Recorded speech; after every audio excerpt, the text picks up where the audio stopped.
మీ ప్రభుత్వం ప్రజా సంక్షేమం కోసమే పాటుపడుతుందంటారా? 100% డౌటే ఉన్నది. షేర్లింగంపల్లి తెలుసు కదా మీకు? షేర్లింగంపల్లి తెలుసండి. షేర్లింగంపల్లి ఎమ్మెల్యే గాంధీ ఏ పార్టీ నుంచి గెలిచారండి? టీడీపీ నుంచి గెలిచారు. ఇప్పుడు ఏ పార్టీలో ఉన్నారు? వారు ప్రభుత్వాన్ని సపోర్ట్ చేస్తూ ఉన్నారు. ప్రభుత్వం చేసే మంచి పనులని ఆమోదించి హర్షించి వారు ప్రభుత్వంతో పనిచేస్తూ ఉన్నారు. ఏ విధంగా వచ్చారు పార్టీలేకైనా?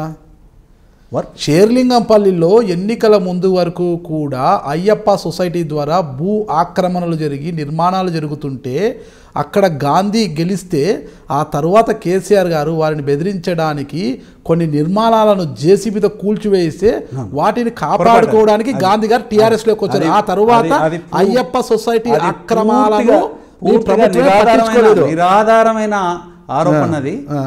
దాంట్లో ఆయన గవర్నమెంట్ని సపోర్ట్ చేయడం అనేది గవర్నమెంట్ యొక్క పాలసీస్, కేసీఆర్ యొక్క గొప్పతనం, తర్వాత ఆయన ప్రజా సంక్షేమాన్ని ఏ రకంగా అయితే అమలు చేస్తున్నారో దానికి ఆకర్షితుడై ఆయన గవర్నమెంట్ని సపోర్ట్ చేస్తున్నాడు. కానీ మీరు చెప్పే పద్ధతుల్లో అదేదో కూలగొట్టి ఆ కూలగొట్టిన దానికి భయపడి ఆయన ఇల్లు ఉన్నాయండి, అందులో కూలగొడితే భయపడేదానికి అది ముఖ్యమైన సొసైటీ కదా. అది సొసైటీలో అది చాలా విలువైన ప్రాంతము. ఆయనకేం వ్యాపారాలు? సరే, ఆయన ప్రభుత్వంలో ఆకర్షితులే వచ్చారులేండి, గాంధీ గారు ఆకర్షితులు. కానీ అయ్యప్ప సొసైటీ ఆక్రమణలు జరుగుతున్నాయి, ఇక్కడంతా అవినీతి జరుగుతోందని నిర్మాణాలను కూల్చివేసిన కేసీఆర్ గారు ఈ రోజు ఎందుకు దాన్ని పూర్తిసారి ప్రక్షాళన చేయలేదంటారు? కోర్టు స్టేలు వచ్చినాయి, అందులో కోర్టు స్టే వచ్చిన మూలంగా అక్రమ నిర్మాణాలని ఏదైతే కూలగొట్టడం ఉందో వాటిని ఆఫ్ చేయడం జరిగింది. అంతేగాని మీరు చెప్పిన పద్ధతిలో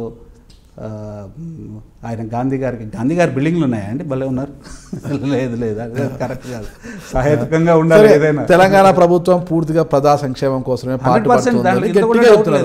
ప్రజల మద్దతు మీకు పూర్తిగా ఉందనుకుంటున్నప్పుడు కాంగ్రెస్ పార్టీ వారైతేనేమి, టీడీపీ పార్టీ అయితేనేమి ఎన్నోసార్లు సవాళ్ళు ఇస్తారు. అంటే మా పార్టీ నుంచి మీ పార్టీలోకి చేర్చుకున్న వారిని మొత్తం కూడా సస్పెండ్ చేసి వాళ్ళని రద్దు చేయించి వాళ్ళని రాజీనామాలు చేయించి ఎన్నికలకు రండి తేల్చుకుంటాం, ప్రజాక్షేత్రంలోనే ప్రజా కోర్టులను తేల్చుకుంటాం అన్నప్పుడు మీకు ప్రజాబలం అంటున్నప్పుడు ఉప ఎన్నికలకు వెళ్ళొచ్చు కదా. వాళ్ళతో రాజీనామా చేయించి వాళ్ళని తీసుకొచ్చి తగుదనమ్మా అంటూ మళ్ళీ మంత్రి పదవులు ఇవ్వడం, క్యాబినెట్లో కూర్చోవడము అది ఎంతవరకు కరెక్ట్ అంటారు?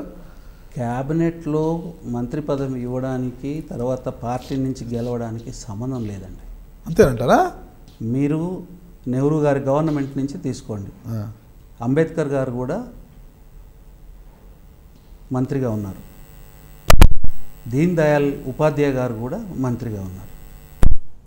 తర్వాత కేంద్ర ప్రభుత్వంలో తర్వాత ఏ పార్టీకి సంబంధం లేకుండా ఉన్నవాళ్ళు మంత్రులను చేసినారు, వేరే పార్టీలో ఉన్న వాళ్ళని కూడా మంత్రులను చేసినారు.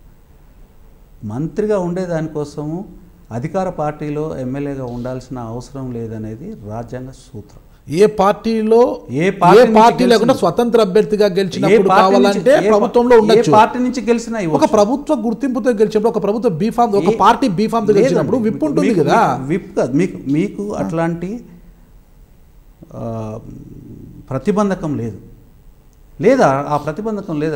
ఏ పార్టీలో గెలిచొచ్చు, ఏ పార్టీలోకి వెళ్ళిపోవచ్చు. ముఖ్యమంత్రి గారికి ఒక ఎమ్మెల్యే ఎవరైతే ఉన్నారో ఆ ఎమ్మెల్యే సరి అయిన వ్యక్తి మంత్రిని చేయడానికి అనుకుంటే ఆయన మంత్రిని చేయడానికి కోసం ఆయన రికమెండ్ చేస్తారు గవర్నర్ గారికి. గవర్నర్ గారు వారిని మంత్రిగా ప్రమాణ స్వీకారం చేపిస్తారు. చేయించాలా అనేది చేయించొద్దా అనేది గవర్నర్ గారికి అధికారం ఉన్నది. మళ్ళీ రేవంత్ రెడ్డి గారు మంచి ఎఫిషియెంట్ అంటుంటారు కదా. రేవంత్ రెడ్డి గారిని, తెలుగుదేశం రేవంత్ రెడ్డి గారిని, కాంగ్రెస్ ఏం చేశారంటే రేవంత్ రెడ్డి గారు 10 సంవత్సరాలలో ఆయన ఎఫిషియన్సీ ప్రూవ్ చేసే ఒక పని చెప్పండి నాకు. డబ్బులు మోసుకొని పోవడమా ఎఫిషియన్సీ? ఎమ్మెల్యేలను కొనడానికి డబ్బులు మోసుకొని పోవడమా ఎఫిషియన్సీ? ప్రజాస్వామ్య ప్రక్రియను భంగం చేసే పద్ధతిలో ఒక ఎమ్మెల్యేని కొనేదానికోసము డబ్బులు మోసుకుపోవడం ఎఫిషియన్సీనా? దానికోసం ఏమంటారా ముఖ్యమంత్రి? డబ్బులు ఆయన వేరే చోటికి తీసుకెళ్తూ మార్గ మధ్యలో ఆయన కలిశారు అనుకోవచ్చు కదా. డబ్బులు ఆయనకి ఇచ్చేకి తీసుకెళ్లారని ఎందుకు అనుకుంటాను? కెమెరాల ముందు పట్టుబడ్డవాడిని ఇంతకన్నా ఏం చెప్పేది లేదు. అయినా కేసు పెండింగ్ ఉన్నది, అది సబ్జుడీస్, అది ఎక్కువ కామెంట్ చేయడానికి లేదు. చాలా చాలా మంచి ఎవిడెన్స్ ఉంది దాంట్లో, పక్కా ఎవిడెన్స్ ఉంది లోపలికి పోయేదానికి. దాంట్లో ఏమీ అనుమానం కూడా లేదు. ఎవరు లోపలికి పోతారు? ఎవరు పోతారు?